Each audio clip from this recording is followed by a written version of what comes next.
Our story begins with a man telling to the people that an ancient god, who rules over life, will soon return to the mortal realm. Then the man tells their god that he should enjoy the flesh and blood of their devoted followers, and the people shout to their god, offering their lives to live eternally with him. Meanwhile, somewhere, our protagonist slowly opens his eyes and sees that it is 1303. He knows that he never takes afternoon naps, which makes him wonder how he fell asleep today. But then he sees his hands tied up and wonders why they're tied. He looks down and sees that his feet are tied up too. He looks around and sees that he is surrounded by candles, making him wonder what's going on. Then he notices the wall covered with various curses, which he thought only happened in movies. He wonders why it could happen to him. Suddenly, someone appears beside him. The lady calls him a deceitful merchant and tells him that claiming it could make someone sleep all day. Then he notices that the lady is Lai Jingjing. He asks her if she's crazy and tells her to let him go. He also points out the many candles in the room and warns her about starting a fire. But she just tells him that if she lets him go, writing those incantations would be in vain while writing something on his face, making him angry. He asks her what she's writing on his face. He threatens to scream if she doesn't let him go, but Jingjing calmly informs him that Da Wai and his wife went shopping at the mall, so shouting won't help him. She explains that writing incantations on his face can attract vengeful spirits. He sweats fearfully, remembering that Da Wai said Jingjing was not normal and regrets not listening to Da Wai. 1 week ago, in Jiabei City, he told his mother, father, and little sister who had passed away that today was their anniversary. He brought some of their favorites to their graves. When they were alive, they forced him to study for the university entrance exam. Last year, he registered for a prep school, studying every day to fulfill their wishes. Then he told them not to worry about him because he was doing fine alone. Our protagonist's name is Zhang Lingchen, and he is 20 years old. Last year, his family had a car accident while on a road trip, leaving him with only their 3-bedroom apartment. After spending all his savings on food and tuition fees, he had to rent out his parents' and little sister's bedrooms. On the door, the words "Please knock first," especially him, her stinky brother, were written. He remembered that it was his little sister's drawing from when she was 7 years old. His little sister is money lover who always wanted him to buy her drawings, making him think that it would have been better if he had bought them with money. But then the door opened, making him jump in shock, and a chubby woman told him that she thought Da Wai was back because he took so long just to buy breakfast. Then the woman slammed the door shut while angrily saying that Da Wai was probably chatting up the boss's wife again. He walked away, telling his little sister to forgive him, knowing that if his little sister saw her room like that, she'd probably kill him. He thinks Da Wai is a fortunate guy because his parents have stable jobs and several houses. Even though Da Wai only got into a third-rate university in the city, he won't have trouble finding a job in the future. This sometimes makes him really envious of Da Wai. His tenant, Lai Da Wai, told him that watering the plants so early in the morning is quite diligent. However, he just told Da Wai that if he doesn't pay the rent, even the tap water will be cut off. Da Wai asked for 1 more month because they were old classmates and swore that next month, he'll definitely pay. But he reminded him that he said the same thing last month. Da Wai mentioned that his brother owns 3 properties, and he was renting his place because he was worried he couldn't handle it. Da Wai also mentioned that his family had a significant incident, so according to psychology, he might have post-traumatic stress disorder. He told Da Wai that if he was concerned about him, he should just pay the 2,100 he owed for 3 months' rent. Then he asked Da Wai to scan the code or pay with cash because either way works. Da Wai asked him if he wanted to see some private photos of Lai, and if he could delay the payment for a month, to which he firmly replied, no. Then he scolded Da Wai, telling him that falling for a scumbag like him was just him being blind. He also warned that if Da Wai doesn't pay the rent today, he shouldn't bother coming in. While they were busy talking, someone asked them if there was another room for rent there. They both looked back and saw Jingjing. Jingjing mentioned that she saw rental information online. Da Wai thought she was a pretty girl, but Ling Cheng also thought she had a strong personality. Then Da Wai told Jingjing that there was a north-facing room, a shared kitchen and bathroom, and the monthly rent was 1,000, with a 1-month deposit required. He hit Da Wai's head with a water kettle and told Jingjing not to listen to Da Wai's blabbering because the north-facing room is only 600. Jingjing smiled and said she'll take it. She gave her ID, and he saw that her name was Jingjing. Da Wai told him that the photo and her current demeanor were completely opposite, but he just asked Jingjing if she was really going to rent because that house was already quite old, surrounded by abandoned factories, and far from the commercial area. She replied that she studies symbology, so she wanted a quiet place to write her book, and that place was perfect. A few days later, he came out of the room thinking that with cleanliness, love, and not taking advantage of others, Lai Jingjing seemed to be a good tenant, much better than Da Wai and the others. He stopped to face Jingjing's room for a second, and suddenly, Da Wai with his wife called him to come there for a moment. He entered Da Wai's room while telling Da Wai that thanks to the new tenant, He was finally getting his rent. But Dawei told him to hurry up and kick Jingjing out. He uninterestedly asked Dawei why. Dawei told him that the day before yesterday, Jingjing brought an old Taoist back, shut the door, and he wondered what they were doing in the bedroom. Later, the old Taoist was sweating all over and ran faster than a rabbit. Then yesterday, Jingjing also brought back a priest, and the priest ran even faster than the old Taoist. Also, today, Jingjing brought back a shaman, but when the shaman was running, the shaman was even crying with a changed voice. Dawei, panicky, told him that she brought them all over and asked him what he thought Jingjing was up to in his house. He replied that maybe it was for interviews for her book, but Dawei just lit his cigarette while asking him if he even believed it and told him that if he didn't kick Jingjing out, something big would happen for sure. Dawei's wife also told him that Dawei was right because she had been having nightmares for 2 days straight. He opens Dawei's door to leave while telling them that they don't pay the rent either, but Dawei's wife tells him that Jingjing is practicing feudal superstition in his house, so he better be careful, or he might end up getting caught too. The next morning, he saw Jingjing and told her that although the contract didn't specify, still, she shouldn't bring strange people back. She calmly told him that those people were her interview subjects, and she had gathered all the materials she needed for writing, so there won't be more interviews in the future. He smiled awkwardly, thinking that it was really for writing a book and wondered if he was too harsh just now, then thought that it was all Dawei's fault. Jingjing gives him the other milk tea while telling him that a new milk tea shop opened on the street, and it was buy one get one free for pearl milk tea. He was surprised by her action while looking at the milk tea, and she was telling him that the cup she was giving him was on the house. He looked at the milk tea on the table and remembered that the last thing he had done before losing consciousness was drink the milk tea Jingjing gave him. He angrily told her that she put sleeping pills in the milk tea and shouted to call Dawei, Ali, and someone to help him. But Jingjing just told him to shout all he wants because it was useless. They went shopping and to the movies, so they won't be back before 8 p.m. She slowly takes off his robe while saying that she'll take her clothes off because it was more comfortable. He was flustered when he saw her take off his robe and saw the sexy body of Jingjing in front of him. He shouted, asking her if she was done having fun and what exactly she wanted to do when he had no grudges or conflicts with her. She told him that last year, his family had a car accident, and her father was the one who called the police at the scene, making him shocked. But she continues by saying that her father is a property developer and has been obsessed with antiques since he got rich. Then, her father found that lacquer box at the scene of the accident and secretly took it home, but it almost cost him his life. She also told him that when she went home for the spring festival, she found garbage all over her house. Her father, who used to weigh over 70 kilograms, had become extremely thin. In addition, her father held a lacquer box in his hands, and all three masters said her father was cursed by the vengeful spirit inside the lacquer box. They claimed that only by allowing the vengeful spirit to possess the homeowner could her father be saved. He was shocked to hear this, but she explained that, for the sake of her father, she had no choice but to sacrifice him. She then proceeded to open the box, making him panic. He pleaded with her to wait a minute, explaining that he had been studying for a year and was about to take the college entrance exam. Nevertheless, she opened the box and a long white thread emerged from it. Suddenly, it wrapped around something glowing in the center, surprising them both. She then addressed the vengeful spirit, offering Lingchen to it and begging it to spare her father. It moved closer to him, and the thread that had wrapped around it extended to wrap around him, causing him to cry out in fear. Jingjing guessed that he probably wouldn't die. The thread entered his navel, and another thread quickly followed, entering his body. After all the smoke disappeared, she wondered if it was over. She anxiously asked him if he was still alive, but he remained silent. His eyes looked upward, and black surroundings could be seen inside his eyes. He wondered where he was, but then he heard someone shout about detecting the intrusion of a sinister puppet.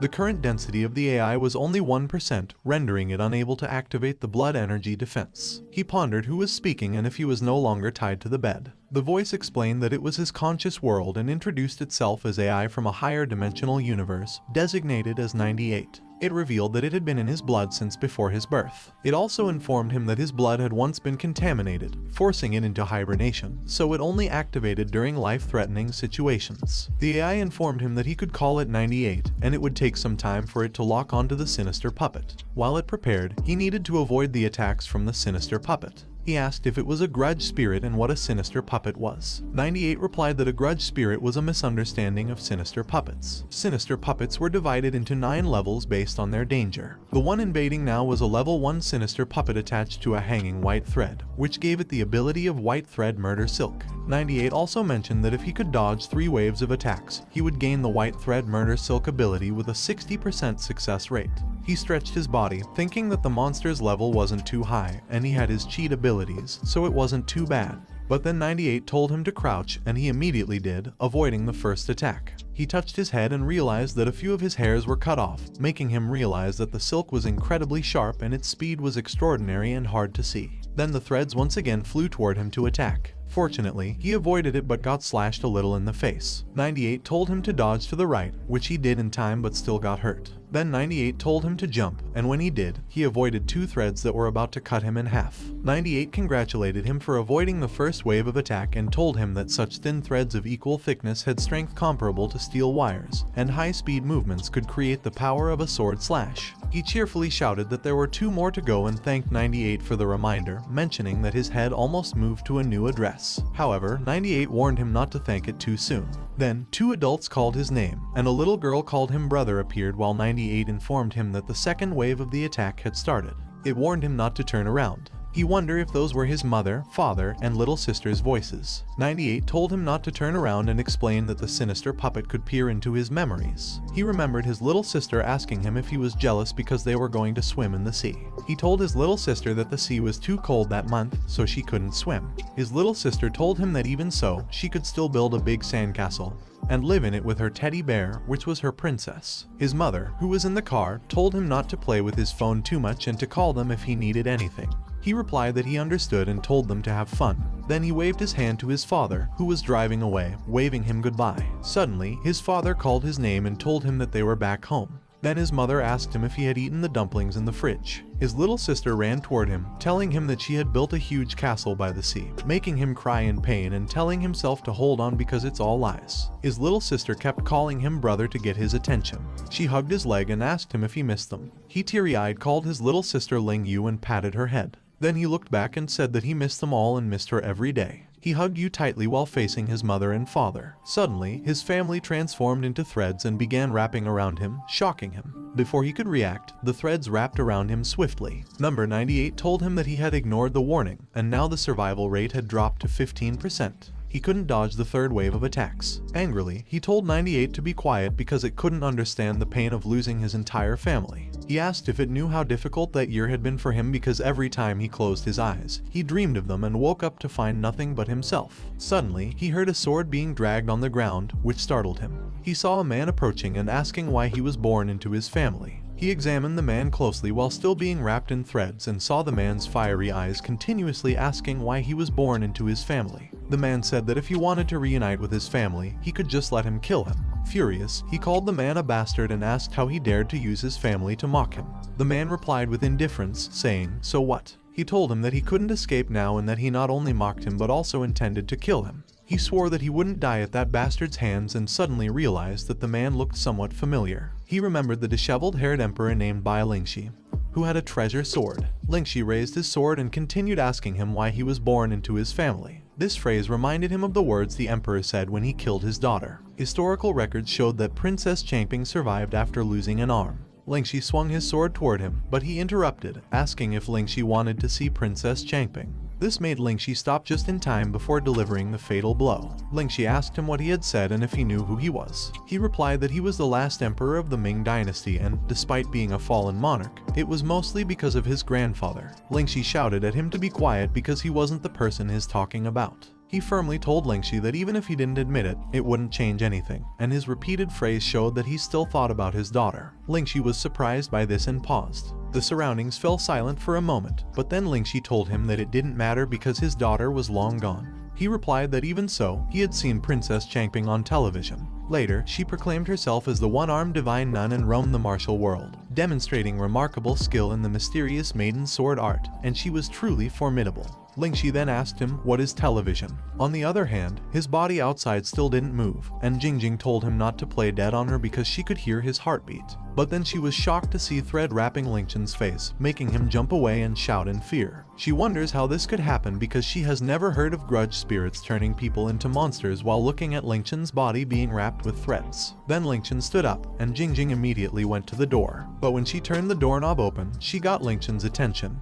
making him fearfully think that she accidentally killed the landlord. Then she comes out, knowing that survival comes first. But then threads wrapped around her neck, and when she looks back, she sees Lingchen trying to grab her. Then Lingchen lifted her up, making her unable to breathe, and she thought that it was over for her because she can't suppress him with the talisman seal. Lingxi, who was in his body, called him a little ghost and told him that Jingjing heartlessly harmed him, so he'll help him kill her. Jingjing wonders if the ghost is asking the landlord, making her realize that Lingchen is still alive. On the other hand, inside, he looks at Jingjing while calling her self-inflicted and tells her that she is so stubborn that she deserves to die. But when he sees Jingjing struggling to breathe, he tells Lingxi to forget it because Jingjing did it to save her father, and if he could bring his family back, he too would do anything. Lingxi told him that he had suffered so much because of Jingjing, and yet he was asking him to spare her. Jingjing, who heard it, thinks that there is hope and thanks her landlord for it. But Lingxi tells them that, unfortunately, once someone sees his true form, they must die, making her angrily ask why the ghost even asked then. Suddenly, 2 policemen entered and told them not to move and that they were from the Safety and Security Department. Da Wai, with his wife, peeked outside, asking what was going on there and if they were shooting a movie. He was thankful that Da Wai and his wife didn't go to the movies and thinks that although Da Wai is usually unreliable, at critical moments, Da Wai can really save lives. One of the policemen told Lingxi to let Jingjing go, making Jingjing think that there was hope.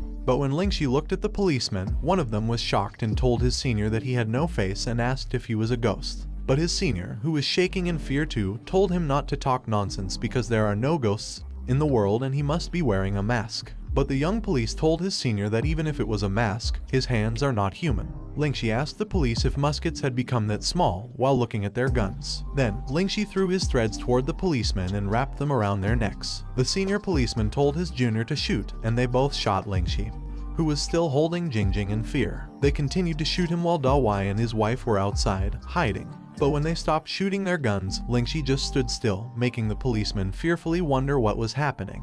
Lingxi told them that the guns had good power, but unfortunately, it was useless against him.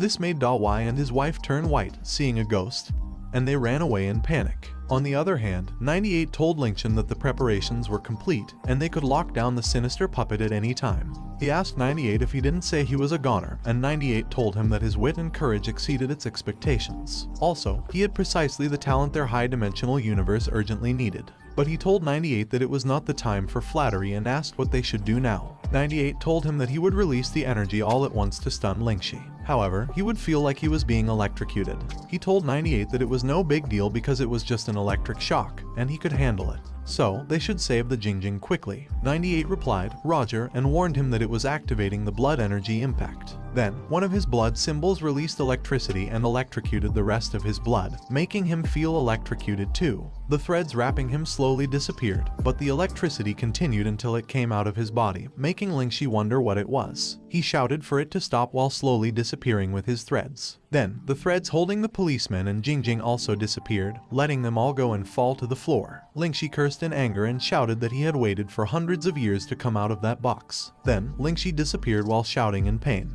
Lingchen's body fell to the floor and he regained his consciousness. He looked at his hand in shock, feeling like he was dreaming. Then, he looked at Jingjing, who had collapsed on the ground. He checked her breathing and the policeman. He was glad that no lives were lost but noticed that his home had almost become a haunted house. Then, he asked 98 if it was still there, and 98 replied that it had been there all along. It had some good news and bad news to tell him. Lingchen asked to hear the good news first, and 98 told him that he could now use the white thread murderous silk ability of the Mad Emperor. This made him think that the Mad Emperor nickname really suited Lingxi. He looked at his hand, releasing white threads, and whipped his hand to the side. It slashed his wall sharply, making him feel shocked and excited, as it was the move from the Mad Emperor's first wave of attacks. 98 explained to him that in practice, the white thread murder silk is very versatile. Even though it's only a rank 1 sinister puppet, it can be very powerful when used correctly. Then, he told him that the bad news is that using the ability may awaken the Mad Emperor, making him frustrated and asking if he can't just knock Lingxi out forever. 98 told him that blood energy impact can only do so much for now, and he has a persistent connection to the AI from the higher dimensional universe. Also, the AI density is expected to increase by 1% every year, and every increment of 1% will allow him to suppress higher level sinister puppets. He sighed in relief, thinking that it was pretty simple, and he just needed to hang on for a year. Then he asked how he was supposed to know the limits of using the ability, and 98 replied that it would keep the Mad Emperor in check and notify him when things get dangerous. He stood up, thinking that 98 should have said so earlier, and wondered what else he had to worry about when he was not constantly using silk. Then he noticed there were bullet holes all over his shirt, making him realize that he needed to patch up those holes. He looked at the policeman, realizing that even jumping into the Yellow River wouldn't be enough to wash away the label of being a monster. But then the threads entered the hole of his shirt, making him shocked and beginning to mend the hole. He thinks the white thread murder silk is so useful, and it even matches the color and texture of his shirt. Then he checked the policeman on the floor and saw the mark on his neck, making him think that if only he could remove the scars on their neck, it would be good. Suddenly, the thread comes out of his fingers, and he wonders if it's actually possible. The threads begin to heal the mark on the neck while 98 explained to him that the silk is primarily composed of amino acids. It will not be rejected by human cells, and as such, it is the perfect material for artificial skin, making him think that it was amazing. If he could find a way to use it for cosmetic surgery, he was sure he would become rich. Then he proceeds to heal the mark on the other policeman officer and Jingjing's neck. He looked at it, thinking that it would be too unscientific for the 21st century. 98 told him that if the Earth's history of 4.6 billion years were a single day, humanity only came into existence at the last minute, so his science and understanding of the Earth are extremely limited. Then 98 explained to him that the Earth was originally ruled by the ancient gods who arrived billions of years ago. Eventually, the ancient gods fell to a civil war, and those lucky enough to survive sleep at the bottom of the ocean, only able to affect humanity through their mental powers. He asks 98 if isn't that the legend of Cthulhu, and 98 replies that there were authors among those affected by the ancient gods, giving rise to such novels. Then, 98 told him that 600 years ago, a follower of the blood ancient god, Nisos, created more than 200 sinister puppets from various artifacts. Those artifacts contain the DNA of the deceased, which is why sinister puppets have the ego of the deceased, and the attributes of the artifacts. He understands it and remembers that the Mad Emperor was hung from a white silk noose, which is why he said those things. 98 told him that once someone becomes possessed, they become servants of the blood ancient god and they lose their humanity, becoming enraptured by their power. Also, there were many such demons in history, and they were slaughtered without mercy, so the blood ancient god may once again walk the earth. He thinks it was terrifying and that he nearly became Jack the Ripper, but 98 tells him that the most terrifying situation is the ancient god of blood coming to rule the earth again. Then he transformed to somewhere while 98 tells him to look. He looked around and saw people, and even children, malnourished and being dragged by a rope. Then he saw a huge thing in front of him and asked if it was the ancient god of blood. He told 98 that it was huge like a mountain, and 98 told him that although it was only a simulated image, it was quite possibly the future of humanity. Other than the ancient god of blood, there is also the ancient god of dragons, the ancient god of the moon, the ancient god of fire, the ancient god of light, the ancient god of corpses, the ancient god of poison, and the ancient god of the sea. 98 told him that although they were not as powerful as the ancient god of blood, they also slumbered restlessly, and preventing the revival of the ancient god is in the shared interest of humanity and the higher dimensional universe. Hence, they have integrated with humanity since ancient times. Also, those with AI in their blood were known as omniscients, and they were dispersed across the world and known as geniuses, making him realize that those geniuses possessed artificial intelligence. 98 told him that while the AI of an omniscient is lost upon death, there is a certain chance that it was passed on to their descendants, and each generation of omniscience is burdened with protecting humanity, tasked with preventing the revival of the ancient gods. He was shocked to hear that the AI can be passed down to later generations and asked 98 which of his parents was omniscient.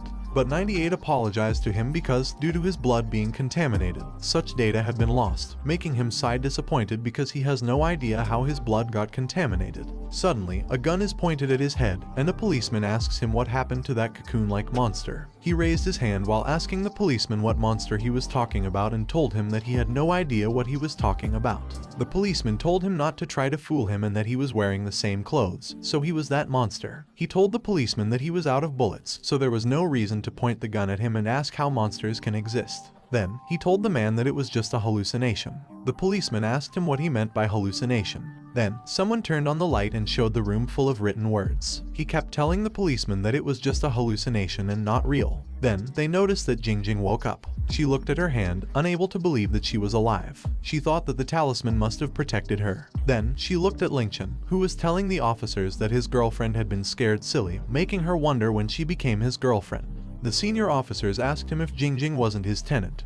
and he laughingly replied that they were all consenting adults. Jingjing was researching symbology, so he volunteered to be a medium for her. It was all just a misunderstanding. Then, he glanced at Jingjing and called her honey, asking her if he was right. She smiled and replied yes, saying it was just a misunderstanding.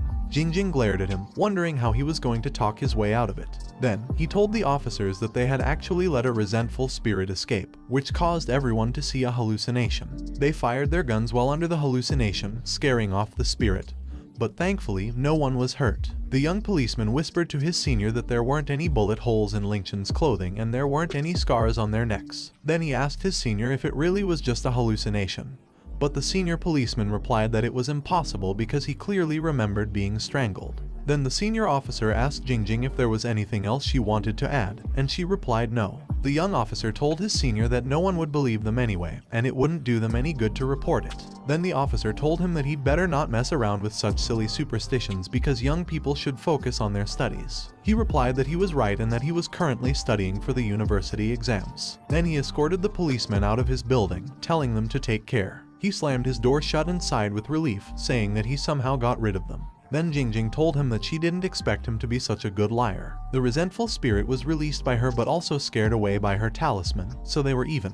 He smiled and told her that she was right, but then he tossed her out of his apartment with her luggage, telling her that they had nothing to do with each other from now on. She angrily asked him how dare he chuck her stuff, but he just slammed the door in her face and told her that she was not getting her deposit back because he needed to repaint the walls. She walked away angrily, asking who wants to live in such a rundown place. Then she kicked the garbage bin while shouting that the problem's already been solved, so she's going back to see her father. He lay on his sofa, exhausted and feeling his body falling apart. Then he read Dawai's message that he saw the police leave and asked him if everything was okay. He replied that it was fine and explained that it was just a hallucination.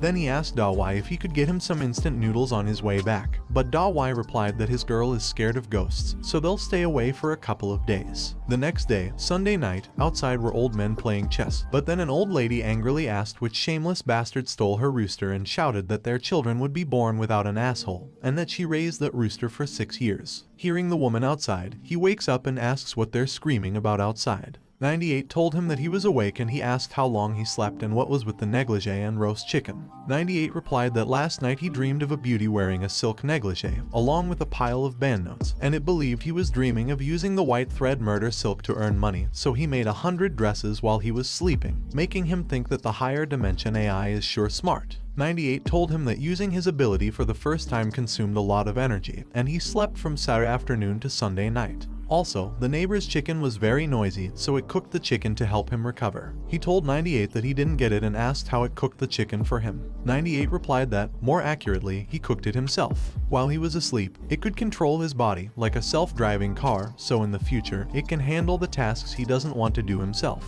He told 98 that it was unhygienic to raise chickens in the neighborhood, and surely self-driving wouldn't cause any trouble. 98 told him not to worry because it was an AI from a higher dimension. Then he ate the chicken and told 98 it was not bad because it was very fragrant. Then he told 98 that he hated the first class on Monday, so he'll let it handle it with self-driving and wake up later, to which 98 replied that it understood. The next day, in school, his teacher angrily calls his name, but he just continues sleeping, making the teacher furiously ask him if he does not hear her calling for him. School committee member Lin Ying, who was 19 years old, worriedly looked at him and whisperingly told him that Miss Lai was calling for him, but he continued to sleep. Miss Lai angrily throws her chalk toward him while telling him to take her chalk attack that she has trained for 20 years, but he easily deflects it, making his teacher and his classmates shocked. He yawns when he wakes up, thinking that letting 98 self-drive feels great, but then his teacher appears in front of him and angrily tells him that everyone else is doing the exam, but he is there sleeping, then asked him if it was not enough of a failure to repeat the year. But he told his teacher that the test was too easy and he had already done it, making Miss Lai shocked and asked him what he said. But then she was stunned to see that Lingchen was not just done, but everything is correct. He stood up and told Miss Lai that he does not believe repeating a grade makes one a failure because he believes judging someone only by their grades shows a lack of class. Miss Lai angrily asks him who he says lacks class and asks why a repeat student dares talk back to a teacher, then told him that the only reason the school let him repeat was out of pity for his parents dying. He angrily told Miss Lai not to bring up his parents, but Miss Lai told him that she was speaking the truth and that if he dared to hit a teacher, the school would punish him. Ying worriedly called his name to stop him, but he was furious and told Miss Lai that he dared her to repeat it. But then one of the classmates saw a negligee behind his back and shouting told the others to check it out. Miss Lai grabbed it out while asking him what he thought he was doing taking that sort of thing to school, and if he still considered himself a student. The negligee floated in the air and landed on Ying's table, making her shout in shock. 98 apologizes to him because it seems it got caught when it was helping him get changed, making him ask 98 if it's artificial intelligence or artificial stupidity. On the other hand, the man behind Ying seriously glared at the negligee because the man noticed his talisman shaking and thought there was something strange about those sleeping gowns. Then the man's eyes changed into red while glaring at the negligee. Later, in Daio's large pharmacy, a television showing the AFC Champion League final between Gwangju FC and Seoul FC could be heard. However, a student entered the pharmacy, interrupting the owner who was engrossed in the broadcast. The owner kindly asked the customer to return tomorrow as they were closer to closing. The man addressed the owner as Dio and inquired when he began liking football. Dio gazed at the man, realizing he was the newcomer, and replied that he didn't really understand football. Instead, he had been buying lottery tickets recently, but luck had eluded him, so he decided to try a different form of gambling. The man presented a negligee to Dio and asked if he could help with it. Dio modestly explained that he had been a member of the Blood Demon Society for over 80 years, but had only reached level 5.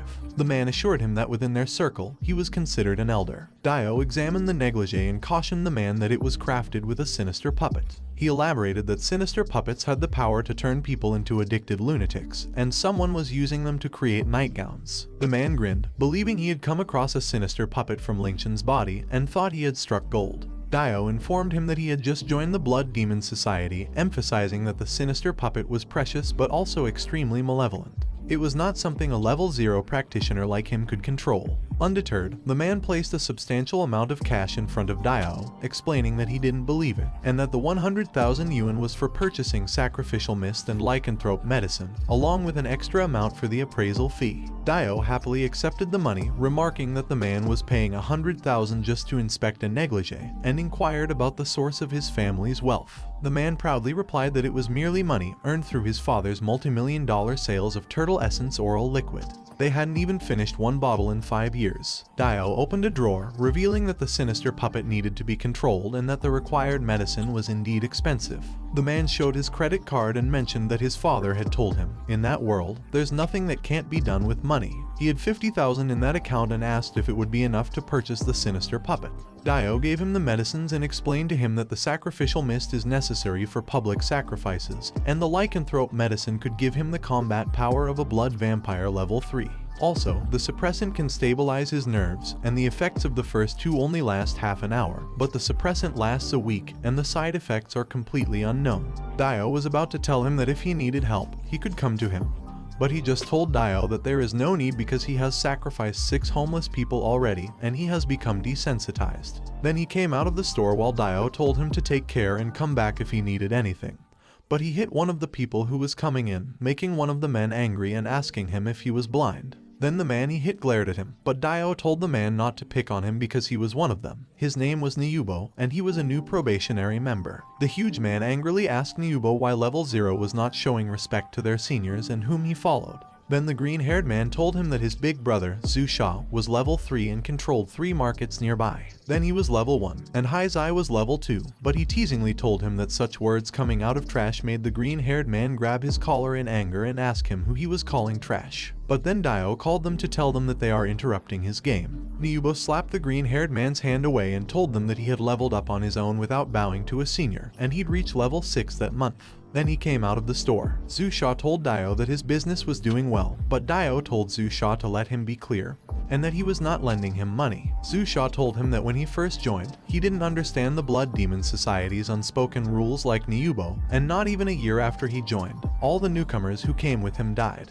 But thanks to him, he managed to keep his life. He asked Zhu Sha why he was bringing it up now when it was over 20 years ago and told Zhu Sha that there was a new sinister puppet in Jaibai City, making Zhu Sha ask him if it didn't mean another bloody battle, and he replied yes, then told him that who knows how many people will die this time. On the other hand, in the street, gangster men cornered Niubo in the street and told him that his shoes were limited edition, and his watch was a Rolex. This meant they had encountered someone rich. However, he teasingly told them that if they wanted it, they should go buy it themselves. The gangsters angrily asked him if he was tired of living and sarcastically asked if they really needed to rob someone if they were rich. One of the gangsters pinned him to the wall and told him that if he didn't want to die, he should hand over everything valuable. But he just called upon the mighty blood god who rules over life and begged it to enjoy the sacrifices of its devoted believers before its return to the mortal world. Then he glared at the gangsters while saying that he would serve it for the rest of his life and called upon the great ruler of flesh and blood, making the gangsters' faces pale in fear. Then Niubo's appearance changed into something demonic, causing the gangsters to curse in fear. A moment later, Niubo came out of the alley and his face had a small cut,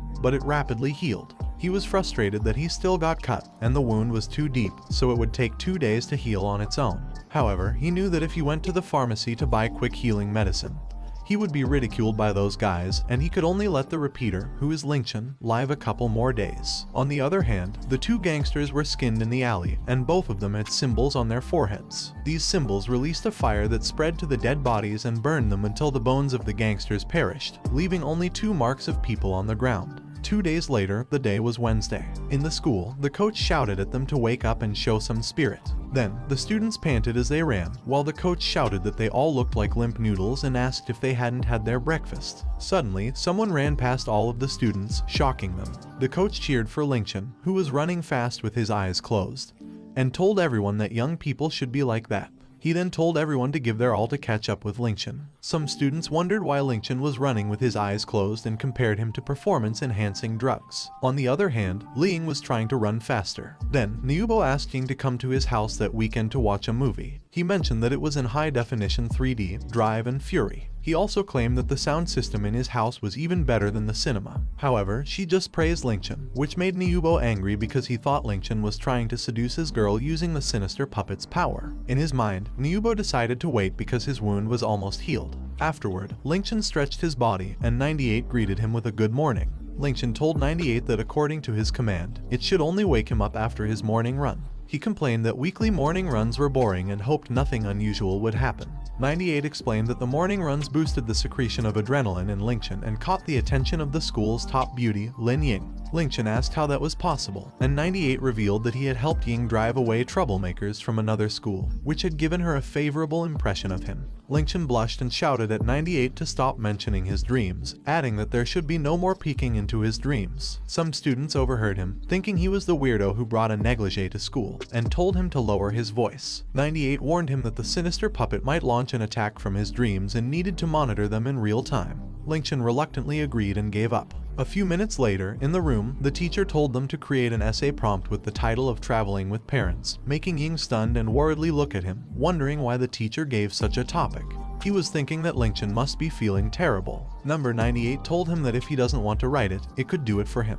However, he told 98 that he didn't need its help because he chose to repeat a year to fulfill his parents' wishes, and they hated fakery the most. Having it take his exams would make them angry. 98 replied that it understands. He looked at Ying, who was busy writing, and 98 told him that it knows he likes Ying. Then he thought of Ying in the negligee, making him blush, and asked 98 what he was doing.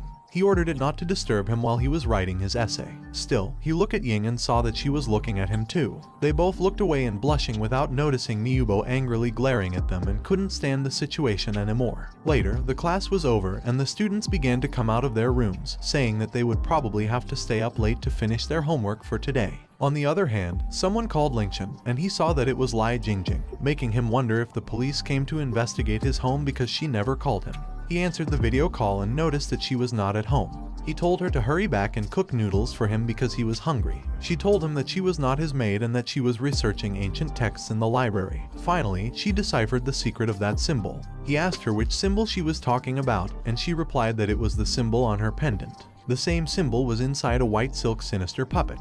He noticed that it was identical, and then she told him that she checked the dark web and saw that it was the symbol of the blood ancient god. She explained to him that the sinister puppet that came out of the lacquer box was also a killing tool of the blood ancient god. He teasingly asked her if she stole that pendant and if he realized it just now. But when she tried to say something else, the signal was so poor that he couldn't understand her, making him panic and call Jingjing's name. 98 told him that the alarm detected an unknown mist, and not only does it interfere with electronic devices, but it also contains hallucinogens, so it's better if he doesn't inhale it. He covered his nose, thinking that if he doesn't breathe, he will suffocate. Then he noticed Lin Ying panicking, while the other students were panicking too because their phones had blacked out. The students wondered if that could be harmful gas and noticed that they couldn't control their bodies anymore and couldn't move either. He immediately lifted up Ying, thinking that while he could still move, he should get Ying out of there. But then something appeared in front of them and told him to let it eat him up. The huge wolf, smiling, adjusted its glasses, making him say that encountering a werewolf at school is already unbelievable.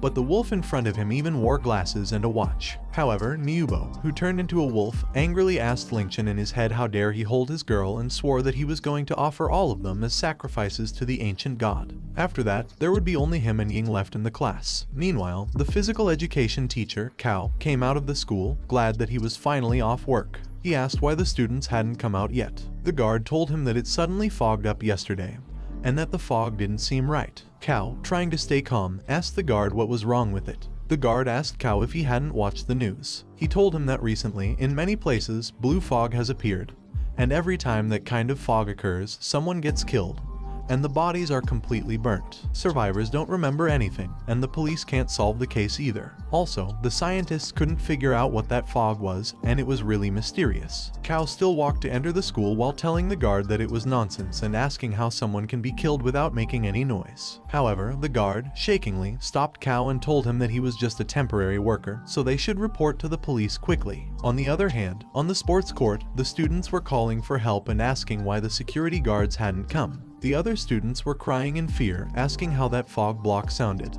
because no matter how loudly they shouted, no one was coming.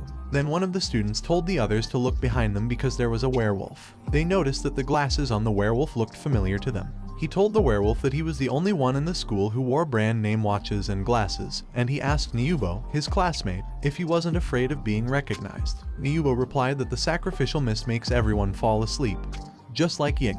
When they wake up, they don't remember anything. But he was an exception because he wanted to kill him and take the sinister puppet. Then the students began to fall to the ground while saying that they were so sleepy. He put down Ying while telling Niubo that he could have just come to him if he wanted the sinister puppet, and he asked why he needed to involve others. Niubo replied that he didn't want to do it originally, but he made him very unhappy, so he wanted to offer everyone except Ying as sacrifices to the blood ancient god. 98 warned him that it detected death and told him that it detected the enemy was a Blood Demon Society member with an actual level 3 strength, and their combat power far exceeds that of a level 1 sinister puppet. Also, considering that he hasn't had any real combat experience with the sinister puppet, the probability of death in a fight against a werewolf is 100%.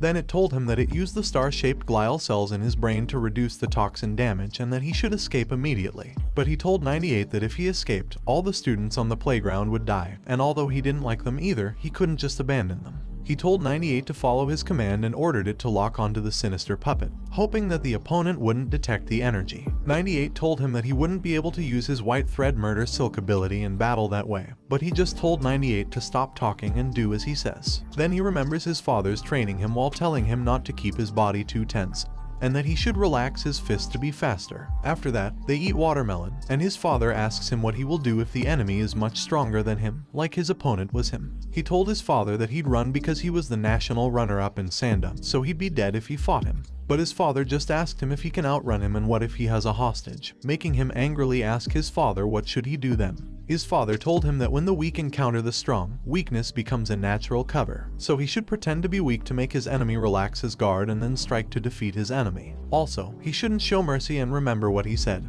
that people will always run when they see a weakness in human nature. Niubo told him that it seemed he was unable to use the sinister puppet's true power because he didn't offer sacrifices to the ancient god, but he just coughed and said that he felt so dizzy. Niubo showed his pendant while telling him that his badge isn't trembling at all and looks like he only knows how to use the sinister puppet to weave sleepwear, so he just wasted tens of thousands on a bottle of lycanthrope medicine. Then he remembered that the pendant was the symbol of another ancient god, just like the one on Jingjing's badge, and wonders what is the Blood Demon Society. 98 explained to him that the Blood Demon Society is an evil organization founded by the followers of the Blood Ancient God, with the goal of helping the Blood Ancient God return to the human world, and members can continuously improve their ranks as long as they offer sacrifices, gaining longevity and abilities, which is very tempting to ordinary people. Also, although other ancient gods have similar secret organizations, the Blood Demon Society is the most powerful. He was frustrated that there were so many evil organizations in their world.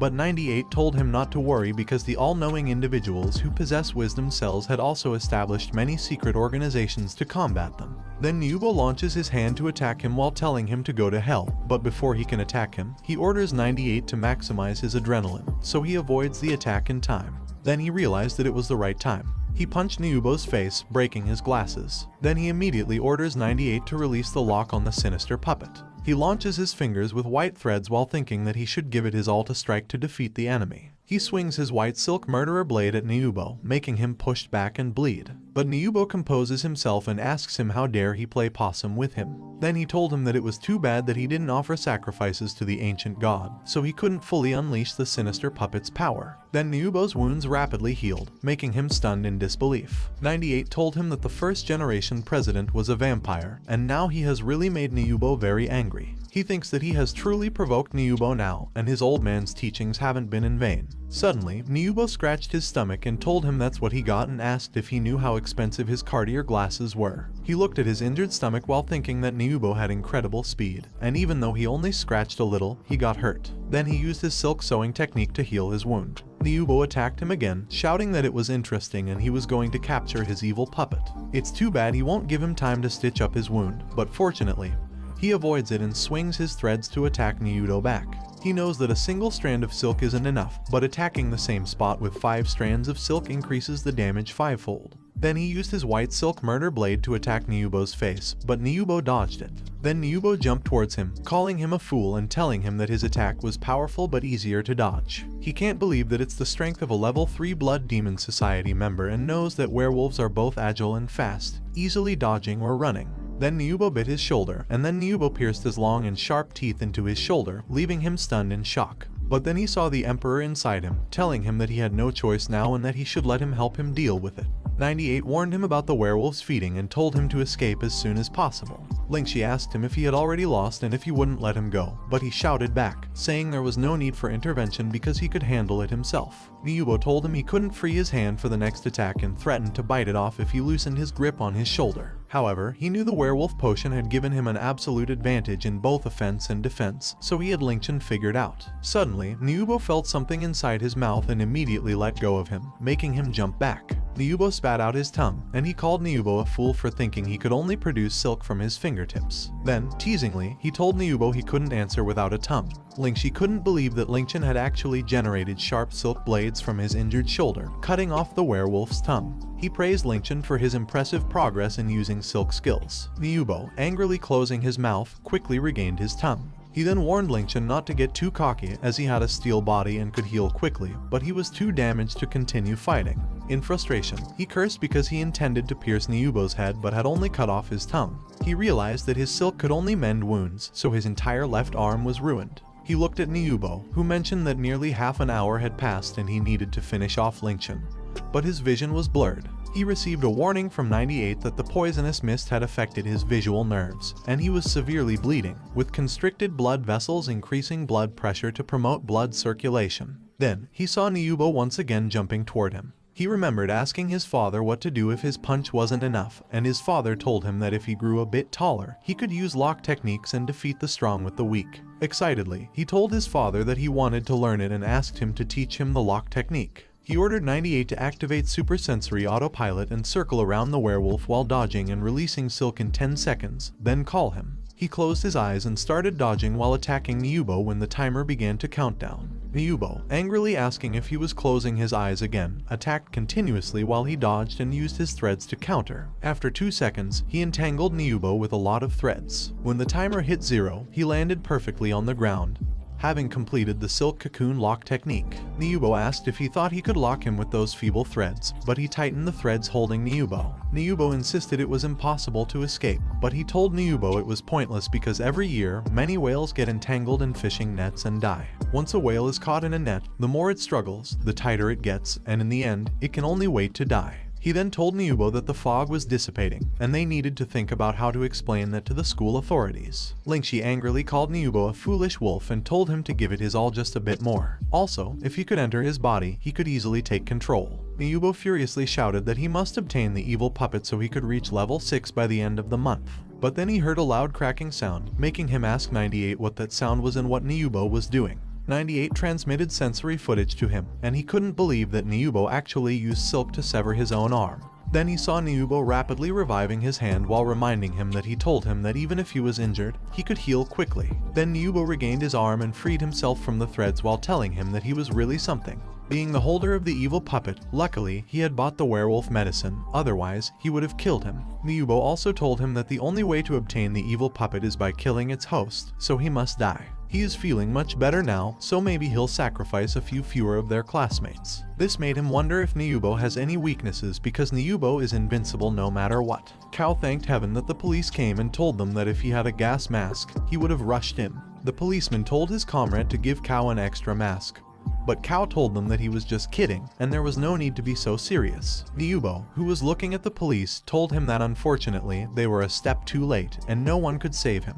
But then Jingjing appeared behind Niyubo, launching her baseball bat while telling Niyubo that she could save Lingchen. He wondered if it was Jingjing's voice and how she got there. Niyubo just slapped Jingjing away and told her to get out of there, making him realize that hoping for Jingjing's help was wishful thinking. But then 98 told him that the mist's toxicity is decreasing. He replied that it was good, and he could see with his eyes again. Niyubo noticed that the sacrificial mist and werewolf potion are both losing their effect, making him frustrated because it hasn't been half an hour. He thought Dio exaggerated the potion's effectiveness again, so he immediately ran toward Lingchen, thinking that reverting to human form and killing Lingchen now. But then he punched Niyubo in the chin with his right hook, and Jingjing electrocuted Niyubo with her self-defense tool, delivering a 4W shock. Niyubo ended up collapsed on the ground. Lingchen walked closer to Niyubo, making Jingjing surprised. Then she took off her mask, thinking that Lingchen had already won and he is tough. He asked 98 if it didn't say there was a 100% chance he'd die. 98 replied that it exaggerated a bit about the risk to him. He defeated a death-level enemy, so the concentration of Jizzies had increased to 2%, granting a special talent. And the evil puppet has risen to level 2, gaining new skills called Enhanced Skill Blade, Silk Short Sword, Silk Nutrient Pill, and Skill Disguise Technique. A moment later, the police arrived and tried to wake up the students. The police chief told his comrade that many students had fainted there, so they should call more ambulances. They needed to be careful because the culprit might be among the students. On the other hand, he asked Jingjing how she got in, and she replied that she climbed over the iron railing next to the playground. He then asked 98 if he could use new skills now, and 98 replied that he could. He explained that he could use new skills just by thinking about them. He said he needed a silk nutrition pill, and the threads began to make it, amazing Jingjing. She asked if it was the power of the evil puppet, and 98 confirmed that it was. 98 mentioned that his injuries were not fatal, so taking the silk nutrition pill would heal him. He immediately swallowed it and excitedly stood up, mentioning that he couldn't even stand up earlier. 98 added that he could produce 3 silk nutrition pills per week at present, and they had a 1-month shelf life. A few minutes later, the policeman told Ying to try to think harder and ask what happened just now, but she replied that she didn't remember anything. Then one of the police officers shouted to their captain that they found bloodstains and signs of a fight, indicating that the suspects had escaped. All the evidence at the scene would be contaminated by the blue mist, so they were too late. Niyubo, who was tied up, angrily told him that the werewolf drug expired 5 minutes early, otherwise he wouldn't have stood a chance. He explained that there were hundreds of Blood Demon Society members in Jaibai City, and crossing them meant certain death. Then Niyubo panicked and told him to let him go quickly, suggesting they could put everything that happened behind them. However, he just told Jingjing that besides the materials, her emblem was identical to Niyubo's and asked her if she knew about the Blood Demon Society. She reminded him that she had said it 100 times that her mother put that emblem on her neck before she left. She was only 1 year old at the time. Her father was studying in Country D, where he met her mother, and they got married there. She had never seen her mother as far as she could remember, and her father never explained why her mother left. She also told him that she specifically went to study semiotics in Country D just to find her mother and ask how he knew so much about the Blood Demon Society. He awkwardly replied that he heard about it from a hermit. She mentioned that she didn't expect her mother to be a member of the Blood Demon Society, and regardless of whether she was good or bad, she had to find her. He thought that even seemingly perfect lives have flaws and that Jingjing grew up in a single-parent family from a young age, so it's no wonder she is willful and cares so much about her father. She timidly apologized to him because she had forgotten that his family was all gone and asked why she had shared everything with a stranger. Then she asked Niyubo if he had seen that emblem before while showing her pendant. But Niubo was shocked to see the silver blood demon emblem and told her that he had never seen one of such a high level. Niubo then explained to her that the Blood Demon Society has 26 levels, ranging from black iron, bronze, silver, gold, purple old, to red gold, and the top level is the red gold emblem. He nervously told Jingjing that the boss in Jaibai City is only level 9, and she should be at least level 11, so since both of them are from the Blood Demon Society, it was a complete misunderstanding. Lingshan told Niubo that he thinks he was just dazed and told him that Jingjing is really not level 11, otherwise she wouldn't have used a baseball bat, and he wouldn't have been knocked down by her. Niubo was confused but realized that the silver emblem is genuine. He told Niubo that it was getting late and it was time to settle their score, then he showed the silk short sword, leaving Niubo shocked. Then he stabbed Niubo, making Niubo ask him what he was doing. He told Niubo that it's not bad because the sword is light but sharp, and ordered Niubo to tell him how many people he has sacrificed in total. Niubo knew that to upgrade from a preparatory member to level 1, they needed to sacrifice 10 people, and if he admitted he had killed 8, he would be in trouble. So, he replied that he had only killed 2 street thugs because they threatened him with a knife. He told Niubo that he didn't believe him and that, since he could heal himself, they should use some interrogation techniques. Then he stabbed Niubo again, making Jingjing tell him that he was giving her nightmares, but he just told her not to close her eyes and help him record the suspect's confession. Jingjing recorded everything while he was asking Niubo how many people he had killed and where he had committed the crimes. Niubo painfully replied that he had killed 8 people, and he had killed them in Cannon Tower Mountain, Taoyuan Night Market, and Wusong Bridge. Also, they were all useless trash, so he was just cleaning up for everyone. He angrily told 98 that he wanted to finish Niubo off himself, and 98 told him that killing would increase the evil puppet's control and decrease his sanity, so unless necessary, it didn't recommend him to kill, making him swear in anger. Then he snatched his phone to Jingjing. Then, he told Niubo that he'd send the video to the authorities, and Niubo could await his trial. Niubo, crying and shouting, asked him if he thought he wanted to kill and told him that only by sacrificing to the ancient gods could he gain power, so he must reach level 6 by the end of the month. Otherwise, he won't be able to save his sister. He remembered that Niubo mentioned reaching level 6 before severing his limbs. Niubo tearfully told them that 5 years ago, his father met someone named Zhang Yi, and that person helped his father resolve several matters. His father gave Zhang Yi many benefits, and last year, his father even married his sisters to Zhang Yi. But after the marriage, Zhang Yi started drinking every day and would mistreat his sister when he got drunk. Zhang Yi also said it would cost money to get a divorce, and his father even gave Zhang Yi the company, but it wasn't enough. His sister was kicked and had a miscarriage even when she was pregnant, and his father had a stroke from stress. Also, he was not a wealthy second generation anymore, and even the money to buy medicine was borrowed at high interest. Jingjing angrily shouted that Zhang Yi was truly shameless and asked Niubo why he didn't bite Zhang Yi if he could transform into a werewolf. Niubo replied that Zhang Yi is at level 5, the leader of the 5 tigers of the Blood Demon Society in Jaibai City. To defeat him, he must level up to 6. Niubo, shouting, told them that he knows killing is against the law, but the law can't save his sister, so they shouldn't talk to him about fairness and justice when that world is all about the survival of the fittest, and the villains in the Blood Demon Society are living it up. He asked Niubo if he really wants to become that kind of demon and what the difference is between him and Zhang Yi if he accepts the survival of the fittest. Niubo told him that he was wrong and begged him to let him go first. Niubo also mentioned that he could provide him with information about the Blood Demon Society and help him make 2 million easily. Then, he asked if he was being asked to sacrifice his sister again in exchange. But he just told Niubo that after sacrificing so many people, letting him die is too easy. Then he attacked Niubo with his threads, making the blood spatter everywhere, together with Niubo's scream. Well guys, that's the end of the video. If you like this video, comment part 2 in the comments section. Also subscribe to the channel, hit the bell and like the video. Thank you for watching and see you next time again.